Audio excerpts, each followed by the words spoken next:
What's up, guys? Hope you're having a good day. So listen, we got that new Nas album finally, King's Disease 3.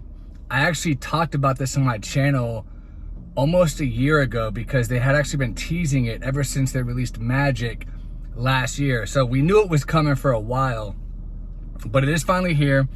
And I love that Nas is finally being more prolific because after Life is Good in 2012 dropped, he kind of went MIA for like, what was it, 6 years until he dropped the album that he did with Kanye.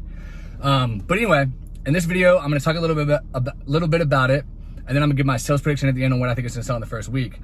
So I was looking through the track list. Now listen, I'm gonna be honest, I haven't listened to it yet. I just haven't had time because it's been kind of a busy, hectic day and I got a lot going on today. But one thing I did notice is it's got 17 tracks, which is a lot. I mean, that's more than he usually does. His last album, Magic, had what, 9 songs, so like twice as many. I think King's Disease 2 had like 14 or 15. The first one had like maybe 15, 16. So it's definitely a lot of tracks, which is awesome.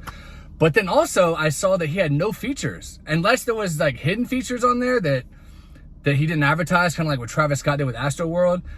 Then there's no features, which that was obviously an artistic choice. Maybe my thinking on that is it's going to be the last King's Disease in the series, and he wanted to end it off with just giving his fans all him. I'm not sure. I do kind of, even though I'm a huge Nas fan, and Nas was one of my first favorite rappers, bar none. I always do like it when he throws in some guest appearances, because I was listening to I Am a few months ago, and the features hit so hard, like DMX, Scarface, which, by the way, let me pause right there. I wish that Scarface would start being as prolific as Nas is at this stage of his career, because Scarface is in my top 3 rappers of all time. So like just all these features that he had, even though we didn't need it, like Nas is fire by himself, but I do, my opinion, it sounded good when like a good feature would come in and just kind of like mesh that track together. He used to do a lot back in the day. Obviously, like I said, I think he switched it up because it's going to be the final one. Or maybe it won't be the final one. Maybe I'll be completely wrong, but that's just my assumption. But I think it's good to break up the monotony a little bit to have features. But you know what? All Nas, you can't complain. You know what I mean? So having said that, with the amount of tracks that it has, I do think that it's going to go down in sales compared to the first 2. I think it's going to be more comparable to Magic. So the first one, I want to say sold what was like 40,000 copies. The second one, which I also did a prediction video on the second one, you can go watch that, it's on my channel. I almost hit it right on the dot. I said it's going to go higher up in sales because of the features, because I had a lot of big features. I had Lauryn Hill, she hadn't done anything in a while. I had Eminem, which Eminem fans always, you know, the stands, they stream everything Eminem does. So I was like, it's definitely going to go up. And it did. It ended up going over 50,000.